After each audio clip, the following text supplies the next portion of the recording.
poder da fé. Vamos iniciar a tarefa de hoje. A fé transporta as montanhas. Quando veio a teu povo, um homem se aproximou e lançou-se. Quando veio a teu povo, um homem se aproximou dele, lançou-se de joelhos aos seus pés e lhe disse: Senhor, tem piedade de meu filho, que está lunático e sofre muito, porque ele cai frequentemente no fogo e frequentemente na água. Eu apresentei aos vossos discípulos, mas não o puderam curar. E Jesus respondeu dizendo: Ó raça incrédula e depravada, até quando estarei convosco? Até quando vós sofrereis? Trazei-me aqui essa criança. E Jesus, tendo ameaçado o demônio, ele saiu da criança, que foi curada no mesmo instante. Então os discípulos vieram encontrar Jesus em particular e lhe disseram: Por que não podemos nós outros expulsar esse demônio? Jesus lhes respondeu: É por causa da vossa incredulidade. Porque eu lhe digo em verdade, se tivesseis fé como um grão de mostarda, diríeis a esta montanha: transporta-te daqui para ali, e ela se transportaria. E nada vos seria impossível. Essa lição está em São Mateus, capítulo 17, versículo 14 a 20. Dito isso, então, já em sintonia com a atividade, agradecemos aos benfeitores pela oportunidade, para todos nós estarmos reunidos para essas reflexões nesta noite, para que possamos compreender, na busca do autodescobrimento, um sentido para as nossas vidas, interpretando a nossa realidade diante das dificuldades, das dores, da experiência do resgate que nos é apresentado como forma de oportunidade e redenção para todos nós. Por isso, intercedemos, Senhor, nesse momento por nós que estamos aqui e aqueles que em pensamento se aproximam desse espaço possam ser beneficiados. Todos aqueles que tiverem contato com esse material depois possam ser beneficiados. Em teu nome, que assim seja. Enxergue contigo. Ok. Vocês me ouvem bem? Tá bom o volume? Sim, daí tá, só vou ver aqui um pouquinho. Aí, Michele. Tá ok, então. Ah, perfeito. Se tivesse aqui, Tá nós não ótimo. escutávamos. Perfeito, então, pessoal. Primeiro, eu quero agradecer a oportunidade e o convite de falar sobre esse assunto tão pertinente nesse momento, né, de Setembro Amarelo, falando do suicídio, e até da questão do meu trabalho do dia a dia. Então, sim, eu quero trazer um viés espiritual, mas também muito relacionado ao que se percebe no âmbito da psicologia, tá? Então, falando um pouquinho, né, dessa questão do sentido do sofrimento e da onde ele vem e como ele se constitui, tá? Então, mais uma vez, gostaria de agradecer a oportunidade e também de fazer essa construção do conhecimento, né, porque acho que é um momento também da gente debater e construir isso juntos, tá? Só que, assim, a gente não deve esquecer, não é só em setembro que a gente deve falar sobre suicídio, pensar na prevenção e olhar para o nosso próximo, para os nossos pares. Isso deve ser constante, tá? Então, a gente tem que estar sempre atento e sensibilizando a essa questão dos sentimentos e do olhar para o próximo, do amor ao próximo, certo? Hoje é um dia muito, muito especial também para mim, para falar sobre sofrimento, porque houve o desencarne de uma pessoa bem próxima minha e também conhecida da casa, e aí às vezes a gente, como espírita, fica se questionando, né? Sim, há o desencarne, a gente sabe o que tem por vir depois, né? Quando a gente começa a estudar, mas mesmo assim, como a gente sensibiliza com o sofrimento do próximo familiar que ficou né, e o tanto do apego que a gente tem, né, essa questão material, carnal. Então, assim, eu estou bem no momento passando por um processo, né, similar. Justamente hoje que tenho o desafio de falar sobre essa palestra, estou nesse processo assim bem sensível e também o sofrimento, né, pelo que eu vi hoje, pelo sofrimento das pessoas que eu acompanhei hoje, pelo desencarne dessa pessoa que foi bem precoce, né, aos nossos olhos, mas certo que aos olhos de Jesus, de Deus, é porque tinha que ser e alguma coisa, algo maior estava esperando esse espírito, né? Mas então, assim, não tem como a gente falar sobre suicídio sem falar sobre sofrimento. Porque o ser, para chegar ao ponto do suicídio, ele tem que estar passando por um sofrimento muito grande. E também o sofrimento que ele deixa nessa família, nesse meio onde ele está inserido, né? Então, é um sofrimento de ambas as partes. Essa família que acaba tendo essa situação, acaba tendo uma marca nela. E posso dizer também, por experiência própria, porque já tive caso de suicídio na família, foi recente também, de uma pessoa jovem, é muito marcante. Então, vamos tentar, né, no decorrer desse bate-papo, assim, entender de onde é que vem todo esse sofrimento, como é que faz essa constituição. Mas não tem como a gente desvincular, né, suicídio do sofrimento. Há um sofrimento muito grande a ponto de fazer a pessoa tirar a própria vida, né? Mas então, falando, né, no sentido espiritual do sofrimento, nesse âmbito, a gente não pode esquecer dos nossos rótulos e cascas, porque somos espírito. Se partirmos desse pressuposto, nesse momento estou Michele, estou psicóloga, estou espírita, mas eu sou um espírito que vem há várias encarnações e possivelmente já um espírito milenar, passando por diversos processos, diversos traumas, diversos sofrimentos. Então, muito do sofrimento a gente já vem carregando por diversos reencarnes, né? E a nossa própria família vem acompanhando esse processo, porque a gente geralmente vem, né, encarnando próximo dos espíritos já familiares. Então, todo esse contexto para a gente analisar, então, e pensar essa questão dos rótulos e das cascas. Eu não sou Michele, eu estou Michele nesse momento, estou mulher, estou em tal situação, mas todo o histórico que eu tenho anterior, né, no meu espírito, nesses registros, que devem ser analisados quando a gente fala desse contexto do sofrimento, do contexto dos comportamentos, do contexto das escolhas, né? Sim, a gente vem com o livre-arbítrio, mas toda a carga que a gente já tem nesse registro espiritual, tá? Então, vamos carregando esses sofrimentos, né, no decorrer das encarnações, e que nos conduz a algumas escolhas ou não, né? Então, a escolha, por exemplo, da família onde a gente vai ser inserido, a escolha das nossas provas, das nossas expiações, certo?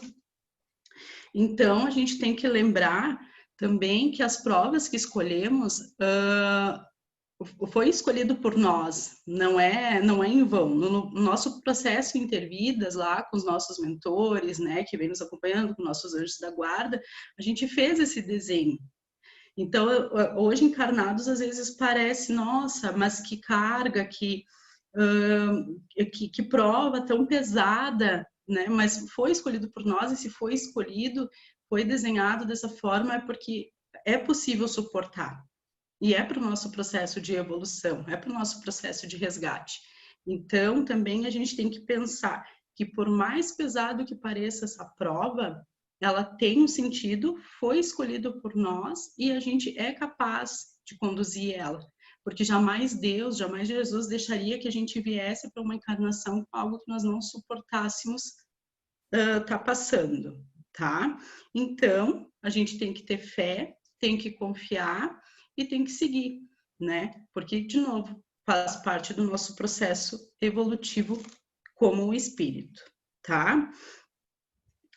E também essas provas, né, como eu falei, fazem parte do nosso processo evolutivo e a gente não deve encarar isso como uma punição. Para isso, eu gostaria de estar lendo um trecho do Evangelho segundo o Espiritismo, tá? Que exemplifica bem o que eu quero dizer e fundamentando, tá? Todavia, por virtude do axioma, segundo o qual todo efeito tem uma causa, tais misérias são efeitos que hão de ter uma causa, e desde que se admita um Deus justo, essa causa também há de ser justa. Ora, ao efeito precedendo sempre a causa, se está ou não, se esta ou não se encontra na vida atual, há de ser anterior a esta vida. Isto é, há de estar numa existência precedente. Então, é bem o que eu estava falando, né? A questão da prova, e que se a gente acredita em um Deus justo, jamais a prova vai ser maior do que aquilo que a gente pode suportar, e tudo aquilo que a gente não encontra, às vezes, explicação nessa encarnação, muito possivelmente se encontra em uma outra. Seguindo, então, assim se explicam, pela pluralidade das existências e pela destinação da Terra, como um mundo expiatório, as anomalias que apresentam a destruição da ventura e da desventura entre os bons e os maus neste planeta. Tá? Então, só para exemplificar, né? E também a questão 132 do livro dos Espíritos, né? Qual o objetivo da encarnação dos espíritos? Deus lhes impõe a encarnação como o fim de fazê-los chegar à perfeição. Então, chegando ao nosso processo evolutivo, né? Para uns é expiação, para outros missão. Mas para alcançarem essa perfeição, tem que sofrer todas as vicissitudes da existência corporal. Nisso é que está a expiação. Visa ainda outro fim da encarnação, o de pôr o espírito em condições de suportar a parte que lhe toca a obra da criação. Então, por exemplo, voltando um pouquinho ali para o suicídio, né? Mas aí se questiona, poxa, né, pessoa, sim, o espírito tem o livre-arbítrio, ele vem encarnado, enfim. Mas qual é a prova para aquele espírito? O que ele não suportou? Né? Qual é o sofrimento tão grande? E qual é a prova também para essa família? Para os espíritos que ainda ficam encarnados aqui como sujeitos e tem esse impacto tão grande, né? De analisar e ter que suportar, daqui a pouco perder um ente querido, alguém que estava próximo, por um processo, então, de suicídio, né? Então, tudo, penso, sim, que é para o aprendizado. Claro que o espírito que comete, né, o suicídio, muito provavelmente ele não vai estar evoluindo, mas as pessoas que são impactadas por esse processo têm que fazer essa análise e ver o que tem que tirar de aprendizado para esse processo de evolução, tá? Para psicologia transpessoal, existe um termo, então, que certamente explica essa questão do sofrimento, quando ele vem no decorrer das encarnações. E é algo que a gente chama de personalidade congênita, tá? A personalidade congênita é uma repetição de comportamentos, tá? Por exemplo, a pessoa que tem a tendência de se vitimizar, ela já vem muitas vezes com essa carga de outras encarnações, sempre se tratando como vítima. Aquela pessoa que tem aquela característica sempre de rejeição, eu sou sempre rejeitado, ninguém me aceita, ela segue com esse comportamento no decorrer, então, das encarnações. A mesma questão ocorre no suicídio e na depressão. Então, esse espírito volta, ele reencarna de novo com essa personalidade, como uma prova, né? Ou com essa tendência suicida, ou com essa tendência à depressão, ou com a tendência, então, da rejeição, e ele volta para poder se trabalhar. Só que, de novo, a gente com livre-arbítrio, muitas vezes sem saber, sem conhecer o processo, acaba perdendo uma encarnação por não se trabalhar. E aí a gente volta até o mês passado, a gente estava tendo algumas palestras e se falou muito em relação ao processo de autoconhecimento. Então, sim, nós como sujeitos, como persona, né, não como espírito, temos que passar por esse processo de autoconhecimento, tá? E assim também para entender como que essa constituição de persona e espírito, né, que nos constitui, então, como sujeitos, para poder se trabalhar e, de repente, não cair em algumas armadilhas, né, do próprio livre-arbítrio, certo? Mas o que é, então? Vamos fazer aqui, mais ou menos, vamos fazer um desenho para a gente tentar chegar e entender o que é a personalidade congênita para que a gente consiga trabalhar isso nesse processo evolutivo. Supondo que um espírito que nasceu lá no ano de ano 500, tá? Ele encarnou, se chamava Maria. E aí, por questão familiar e toda a tratativa e toda a criação, ela vem com a personalidade, fica então com essa marca no espírito de depressão. Então, ela foi, né, foi uma pessoa deprimida naquela encarnação, fica com esse registro no espírito. Lá no ano de 1200, ela reencarna, mas ela não reencarna Maria, ela reencarna João, porque a gente sabe que essa questão, né, de gênero não se caracteriza pelo espírito, né, e sim pela questão mais genética. Então, encarna João, com a mesma personalidade de rejeição, ela segue, de depressão, ela segue com aquele comportamento e desencarna mais uma vez com essa personalidade depressiva, passa por essa encarnação, mais uma vez, sem conseguir elaborar isso e evoluir, tá? Aí lá agora, nos anos 2000, reencarna aquele espírito de novo, que era Maria, lá no ano 500, que foi João, lá no ano 1200, e agora no ano 2000, reencarna Pedro. E de novo, com a mesma personalidade de depressão, mesmo registro na personalidade de depressão. O que acontece? Se ele não se trabalha, se esse sujeito não vai em busca desse autoconhecimento, não evolui, ele volta sempre perdendo encarnações e sempre com essa tendência de depressão. Assim como quando a gente fala da questão suicida. Vai, né? E sempre voltando para fazer algum resgate, tá? E aí, aos familiares, por exemplo, né, das pessoas que têm essas tendências, o que cabe observar? É os aprendizados, é estar acompanhando, é estar fazendo, qual é os resgates que precisam ser feitos a partir disso, né? No livro dos Obreiros da Vida Eterna, de André Luiz, psicografado por Chico Xavier, a gente encontra a seguinte afirmação, olha que interessante: precisamos divulgar no mundo o conceito moralizador da personalidade congênita. Olha só. Então, além disso, eu quero ler mais um trechinho do livro também, que exemplifica bem essa questão, tá? O que ele diz? Ó, o conhecimento da verdadeira localização dos distúrbios nervosos, cujo início muito raramente se verifica no campo biológico vulgar, tá? Que é o que a gente conhece, né? Que é a medicina, enfim. Mas quase que invariavelmente no corpo perispiritual pré-existente, portador de sérias perturbações congênitas em virtude das deficiências da natureza moral, cultivadas com desvairado apego pelo reencarnante nas existências transcorridas. Então, pessoal, é bem o que eu estava falando, né? Só estou fundamentando. É isso, vem já em diversas encarnações com questões para elaborar e para estar verificando dentro desse processo evolutivo, tá? Mas como a gente pode identificar a nossa personalidade congênita? Né? Essa é uma pergunta que vocês podem me fazer. Como é que a gente faz, então, para identificar qual é, se é a depressão, se é a questão, né, do egoísmo, questão da vaidade, enfim, né, do apego. Na verdade, a gente tem que ver primeiro quais são as repetições de comportamentos, certo? Que é isso.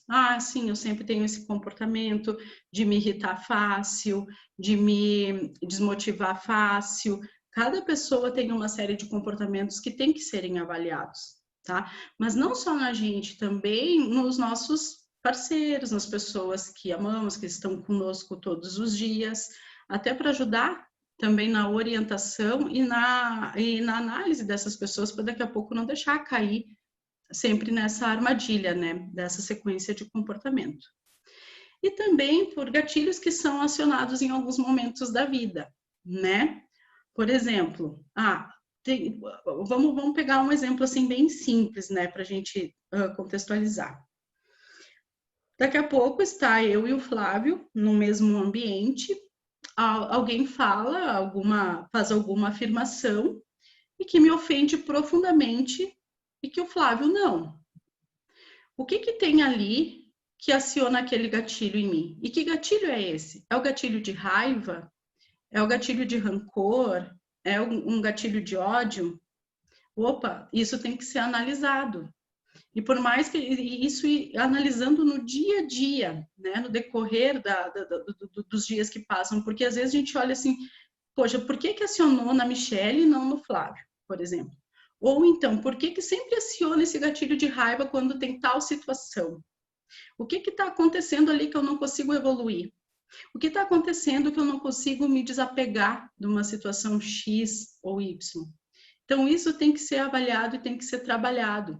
Não que a gente tem que ser perfeito, não é isso, né? Todos temos essa questão, sim, né, da vaidade, do apego, mas tentar ser de uma forma mais suave possível, né? Que isso não cause tanto sofrimento no decorrer do dia a dia, tá? Então, também, né, vocês vão perguntar, mas Michelle, como é que a gente, né, consegue fazer isso, né, de poder elaborar isso, para que essa carga não fique tão grande, né? Então, eu vou ler uma passagem da Joana de Ângeles, que diz: o sofrimento deve ser superado pelo amor, pela meditação, pela compreensão da sua presença na vida dos seres.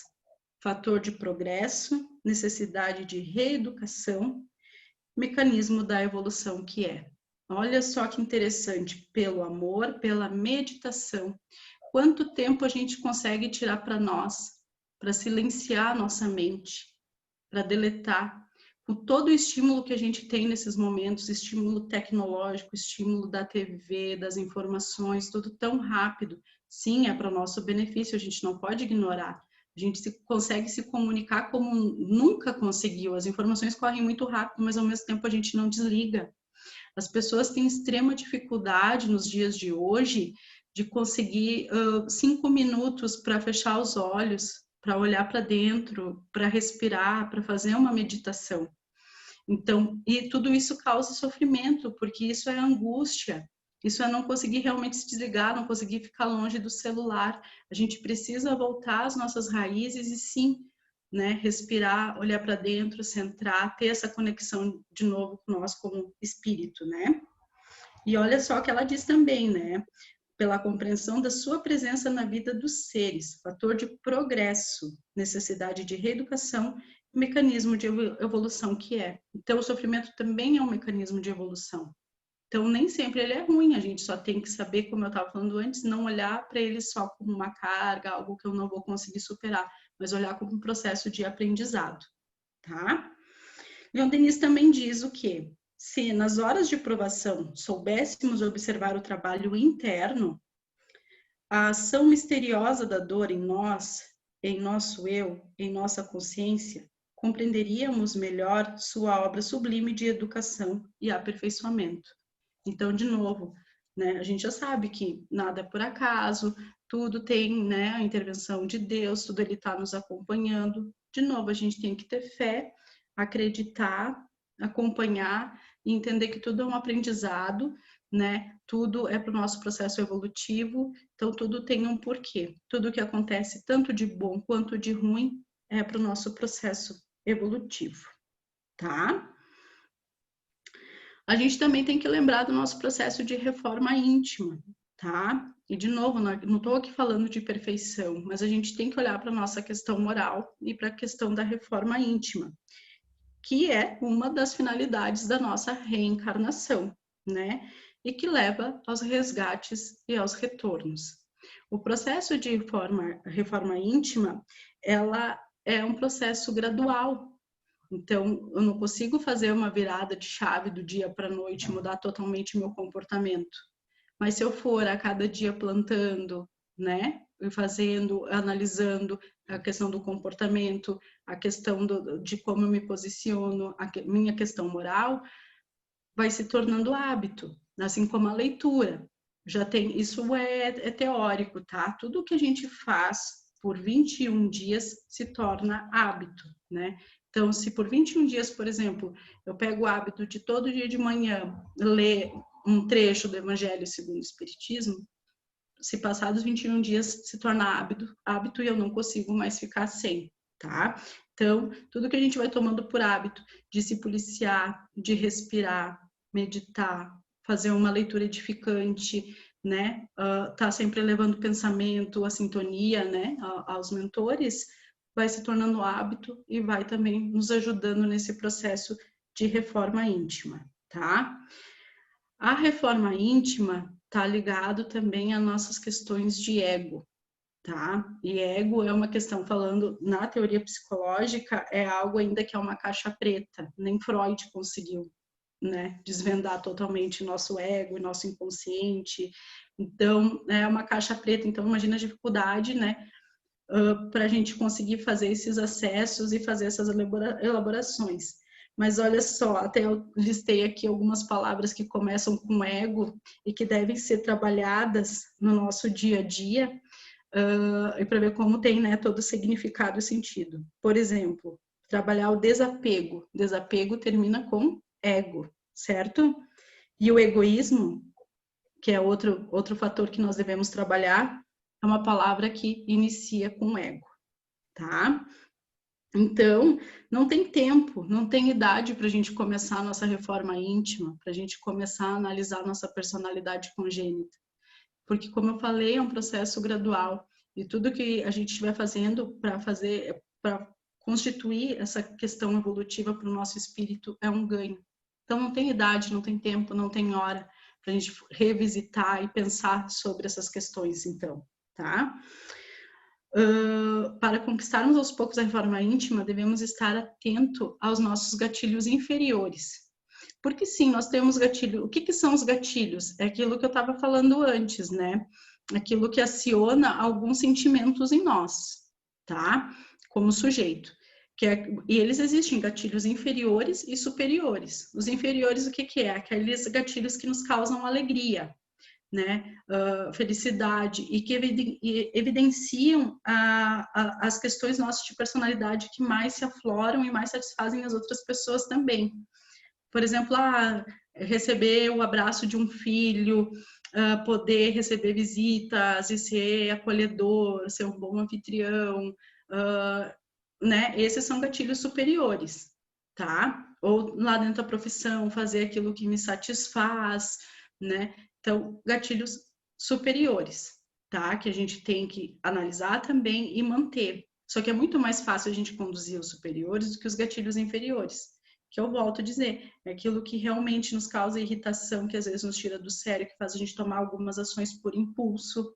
Então, opa, isso aqui, né, me pertence, sim, é da minha personalidade congênita, é um gatilho inferior, também está relacionado à nossa reforma íntima, está tudo interligado. Então, eu tenho que trabalhar isso. Eu não vou mais deixar, por exemplo, que tal situação lá no meu trabalho, no meu dia a dia, no meu relacionamento, me faça aflorar tanta raiva que me cause uma explosão. Claro que a gente tem que falar sobre, não tem outra forma de cura da alma e da psique que não seja falando. Nós devemos falar. Não é simplesmente ser passivo, ficar recebendo. Então, lá no meu trabalho, eu tenho um colega que daqui a pouco, da forma como ele fala, eu me sinto agredida. Mas ao invés de explodir, ter uma reação similar a dele, não, eu tenho que voltar, de repente, falar para ele mesmo, olha, esse teu comportamento não me agrada, ele me fere. E às vezes essa pessoa, ela nem percebia que esse comportamento estava ocasionando isso em ti. Porque, de novo, ela tem os gatilhos dela, nós temos os nossos, e aí sim vai se constituindo todo, né, um grupo que precisamos conviver em sociedade. Então, é importante falar, isso me fere, isso me machuca, mas não precisa agir da mesma forma, porque aí começam os conflitos. E não que os conflitos sejam ruins, como o sofrimento, como foi dito aqui mesmo, ele não é ruim, ele é para aprendizado. E o conflito é a mesma coisa, ele serve para a gente sair de um ponto e fazer uma virada de chave, desde que a gente saiba administrar esse conflito e fazer que ele vire de uma forma positiva. Todos conflitamos, não temos todos o mesmo pensamento. Na própria casa espírita, a gente não é todas as pessoas. Sim, a teoria é uma, mas mesmo lendo e relendo a teoria, muitas vezes a gente tem outros pontos de vista e começa o conflito, mas se a gente sabe levar isso de uma forma pontual e olhando para o mesmo caminho, a gente consegue evoluir dentro do processo, tá? Então, de novo, assim, para conquistar aos poucos a reforma íntima e conseguir fazer esse processo evolutivo, tanto da questão de ego, tanto da personalidade congênita, e reduzindo o nosso sofrimento, a gente tem que dar uma analisada, então, nesses gatilhos inferiores e trabalhar eles. E ouço muitos relatos, assim, na parte clínica mesmo.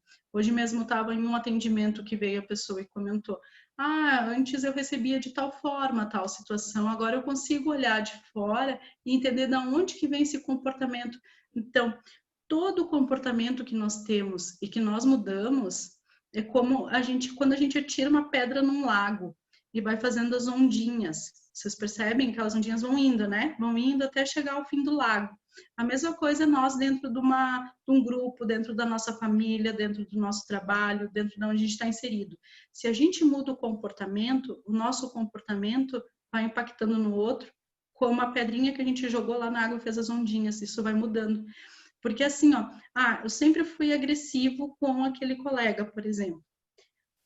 Assim como ele comigo. Se eu mudo o meu comportamento, ele também baixa esse processo vibratório, esse processo de agressão. Então, o que acontece? Muda já a relação e todos vão percebendo, isso vai mudando a sintonia, para ver que está tudo interligado, o nosso comportamento, com a questão energética, com a questão, né? Mas é isso, quando a gente muda o nosso comportamento, o meio onde a gente está inserido também começa a mudar e a gente começa a olhar de uma forma diferente para isso. Pessoal, é o que eu tinha preparado para hoje. Gostaria de saber se vocês têm alguma pergunta, alguma ressalva. Estou aqui para a gente poder trocar ideias. Perguntas? Baltazar pergunta? Uma dúzia de perguntas? Nada? Fogo. Tu falou do congênito? Personalidade congênita. Seria o mesmo que o atávico? Como? Comportamento atávico? Flávio, não saberia te dizer, teria que pesquisar, porque na verdade... O atávico é assim, aquilo que tu traz. Então seria, né? Um padrão que tu tem. Assim. Isso mesmo, então, Flávio, ele deve ter, ele é sinônimo. Isso, ele é sinônimo. Isso. Na verdade, personalidade, o que nem ali o próprio André Luiz traz, né, na psicografia dele, usando o nome de personalidade congênita. E daí, nos estudos da psicoterapia reencarnacionista, a gente já usa como personalidade congênita, a gente usa esse termo, que é isso, é uma sequência de comportamentos, né? Porque, assim, é tão impressionante a gente analisar, né? Por exemplo, a pessoa depressiva, ela sofre muito julgamento. Porque ela nem tem tanta necessidade, ela nunca passou por um sofrimento tão grande, começam, né, nisso, ela nunca perdeu algo, às vezes, eu perdi um familiar e não me deprimi, mas por que isso? Porque está no espírito, ela já vem com um histórico, um registro. Isso, seria uma mancha perispiritual que, né, quando surge a situação mesmo, não tem hoje, mas está lá e vem para fora daí, né, no comportamento. Isso que é esse gatilho. Só que se a pessoa não se percebe, né, a pessoa é encarnada, né, nessa encarnação ali com o seu livre-arbítrio, com, né, com o seu espírito. Ela não se percebe, ela não se trabalha e segue nesse comportamento. Por exemplo, depressivo, não se trabalha, não vai buscar o autoconhecimento, não vai buscar até a própria ajuda espiritual, ela vai desencarnar, isso é fato, todos desencarnamos. E aí o que acontece? Ela vai, né, para o período intervidas e vai fazer o seu planejamento reencarnatório lá com os seus mentores, enfim. Aí o que ela vai, né, preciso evoluir nesse processo. Não adianta, eu não elaborei isso como espírito. E daí vem lá na próxima encarnação, que nem eu falei do Pedro, né? Daí vem lá o Pedro de novo com a tendência para a depressão. Aí o que acontece? Segue esse comportamento. Enquanto o espírito não e a pessoa não fizer esse processo de elaboração, de trabalho para a evolução, se mantém esses comportamentos. Por isso que alguns gatilhos se acionam em alguns sujeitos, em outros não.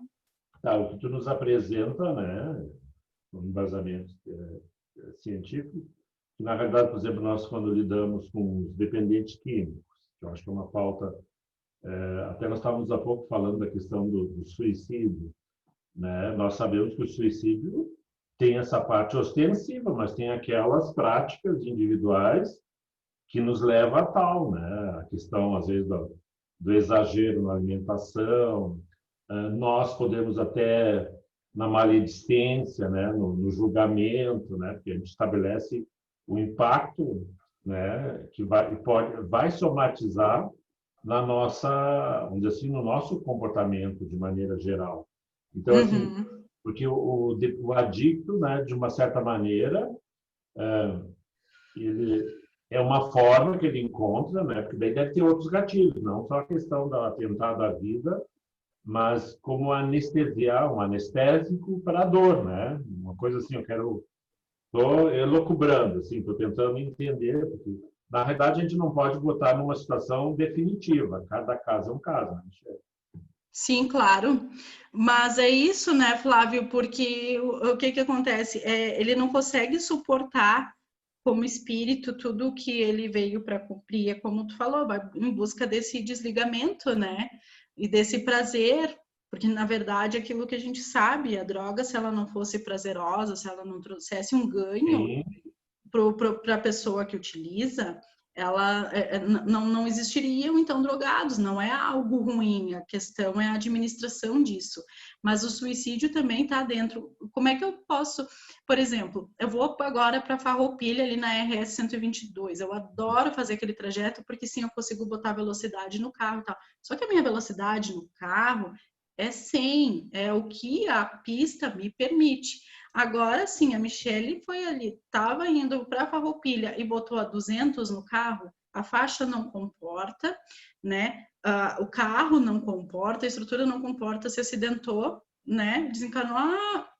Isso também é suicídio, gente. Então, né, não parece, que nem o Flávio também falou, a questão da alimentação, a pessoa, né, sabe que aquilo está fazendo mal para ela, mas ela segue, isso também é suicídio. Então, tem várias formas de suicídio. E aí, o que acontece? A gente percebe espíritos reencarnando com restrição alimentar. Sim, né? Aí, Perfeito. não, espíritos jovens, eu falo assim, crianças de 3, 4 anos diabéticos, né? Da onde que vem isso, sabe? Sim, é uma doença que eu tenho histórico já, né, de muitos anos, enfim, mas até pouco tempo atrás, era uma doença mais de idoso. Não, já estão vindo na genética, porque lá no período intervidas, muito provável, escolheu, eu preciso vir com essa restrição para que eu possa evoluir nesse processo, porque já vem há muitos, de repente, não conseguindo controlar. E muitos vêm diabético e ainda assim não conseguem controlar e cometem o suicídio a partir da própria alimentação. É uma coisa que, bem, esse dia eu estava... Porque a gente sempre se espelha em alguém, né? E eu me lembro muito da minha avó, que ela ia no médico, ela dizia, eu esqueci de perguntar se podia. Estou falando, né, quantos anos atrás? Eu era criancinha. E daí ela não comia, olha a disciplina dela. Se ela não tinha certeza, não fazia parte dela, do cardápio. Então, isso ficou muito forte para mim, assim, estou num momento de restrições, então é um aprendizado, realmente, que a gente tem que ter. O que eu quero dizer com essa colocação, assim, que é a mudança, a gente tem que mudar os comportamentos, né? Aquilo que não é recomendado, porque a medicina diz, e isso é uma pauta do espiritismo, onde a ciência mudar um aspecto, a doutrina acompanha. Então, às vezes, com toda essa lógica que o espiritismo nos dá, e eu tenho amigas e amigos que eu vejo assim que eles não se privam de nada. Então, são suicidas operantes, Conscientes. né? Não sei se consciente, Michele, mas não consegue, talvez não tenha aquela força interior a dizer, vou mudar. Né? Então, é um Uhum. desafio. E Porque claro que eu sim, sei. a gente tem todo um processo que a gente estuda também dentro do espiritismo, que existem os obsessores, que podem também conduzir alguns comportamentos, mas é isso, cada vez, como disse a Joana de Ângeles ali naquele trechinho assim tão marcante, a questão da meditação. Para um pouquinho, fecha os olhos, respira, se reconecta. O que é meu? O que, que não é meu? Porque é muito perceptível. Opa, isso aqui não é meu. Esse comportamento, isso aqui está me afetando. Isso não dá para eu seguir. Não dá para eu seguir com esse comportamento. Eu não posso seguir bebendo. Não posso seguir, porque isso vai deteriorando a nossa casca atual, que é o nosso corpo. É ele que vai, né, comunicar e vai ficando registro no nosso espírito. E aí depois a gente tem que reencarnar para trabalhar uma situação que parece simples, né? Se a gente conseguisse olhar para É, ela e elaborar. eu tenho acreditado, não dá para pôr remendo novo em roupa velha, né? Então, se o Bem cara isso. vem com o perispírito todo, ganha um corpinho novo, mas não vai dar certo já de início, que é o caso que tu apresentou. Então, não se põe remendo novo em roupa velha. No caso, o espírito vem todo problemático com as suas construções, e daí se apresenta um corpinho novo. Às vezes, porque às vezes a gente coloca a herança genética. Não, tem algumas coisas que é quem modela o corpo, é o perispírito. Se ele preenche célula a célula, e é assim o processo da reencarnação, então, naturalmente, algumas situações já, e é isso que falou, a gente vê crianças com restrições alimentares seríssimas, não pode comer quase nada do que temos por aqui, e vivem de comidas pasteurizadas, sei lá, assim, né, sintéticas quase, porque o corpo não aceita. Mas como é que o corpo não aceita? E a mãe e os irmãos têm uma vida normal? Na questão É, não tem nenhuma restrição, né? até eu tenho um caso, porque assim, ó, até vou abrir brevemente aqui, né? O Flávio sabe que eu estudo a questão da psicoterapia reencarnacionista, e existe um caso bem clássico e bem próximo, que é a da questão da reencarnação compulsória, né? Que é quando o Sim, espírito ele não tá muito afim, porque ele sabe que aquela próxima encarnação vai ser, né? Bastante assim, de prova mesmo, mas chega um momento que não dá, tem que vir, né? E aí vem aquele espírito naquele corpinho de bebê e ele não quer respirar. Ele não quer respirar, e aí sim, daí começa a sintomatizar com asma, mas ele não quer respirar, então já vai dando sinal, né? Aí ele evolui, ele sara daquela asma e aí entra num processo de diabetes, né? Então, olha o tanto de resgate. E assim ele vai aprendendo, e vai indo, e vai evoluindo, e vai passando por provas. Então, são casos assim a ser estudado clássico, que sim, é uma doença que ainda para a medicina não existe a cura, assim como a asma também não, mas o que é o aprendizado? Esse sofrimento que esse espírito está passando, o que ele vai estar tá levando de aprendizado? Porque daí o que acontece? Às vezes a pessoa fica naquele sofrimento, daí não sai dele. Meu Deus, mas por quê? Por que comigo? Por que tudo isso? Não consegue olhar qual é o aprendizado que está levando para o processo evolutivo desse espírito, né? certamente, porque a vida é o bem precioso, né, em todas as instâncias, e daí vem, aí no caso que o Nito disse, é compulsória, a revelia, e justamente ainda, às vezes, quando vem só com, né, porque às vezes vem com limitações muito mais, que é Muito. para não atentar mesmo contra a vida. Então, às É. vezes vem, não tem crianças que nem saem do hospital, que estão há 3, 4, 10 anos dentro do hospital, precisam da Uhum. máquina permanente para respiração, para alimentação, etc. Certamente, a gente não pode estabelecer um julgamento, né? Um decreto, mas vem desses comprometimentos, né, reencarnacionistas, que chega uma hora que vem ajustar, né? Então, Não, e assim, não é dar um decreto, né, Flávio, mas é ter o entendimento que não está só nessa encarnação, né? Por exemplo, eu conheço pessoas com limitações cognitivas severas e que a medicina até então não conseguiu dar um diagnóstico.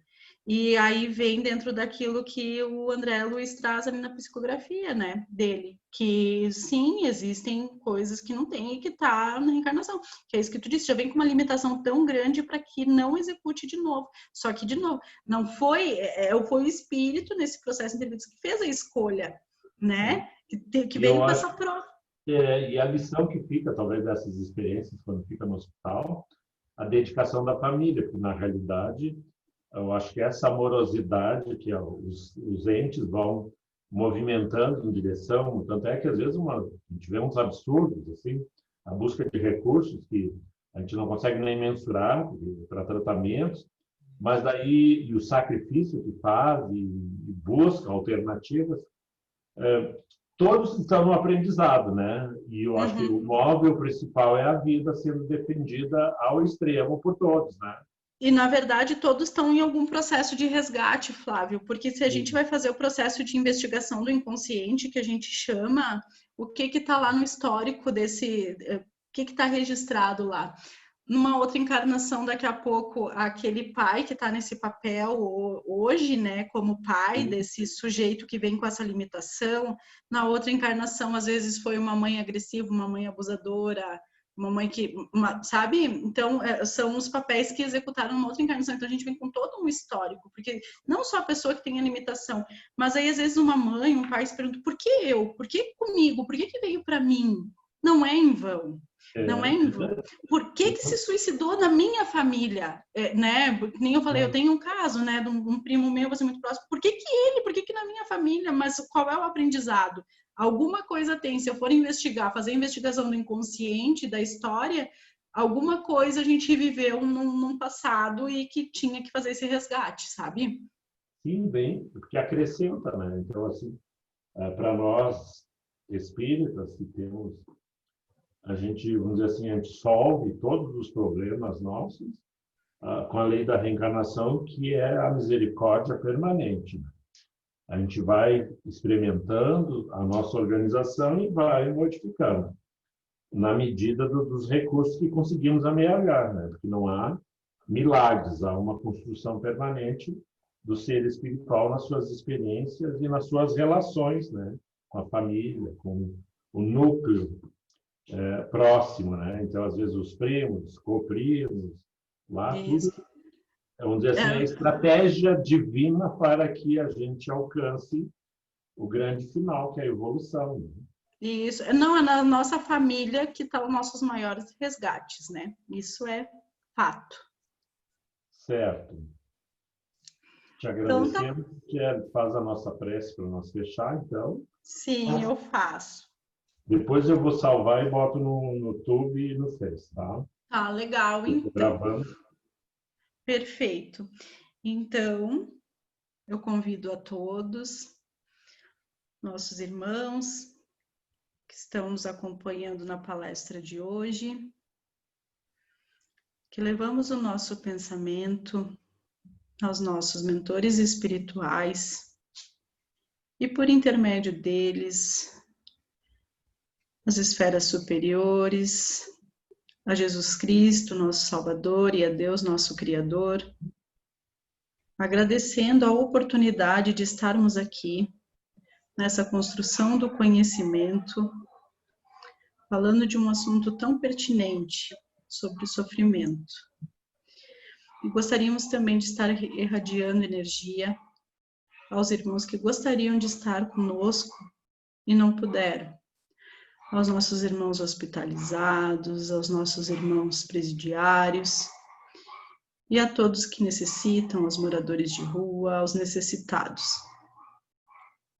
Agradecemos a oportunidade de estar aqui e por tudo que nos concede. Pedimos que acompanhem nossos lares e na condução dos nossos dias que estão por vir. Obrigada mais uma vez e que assim seja.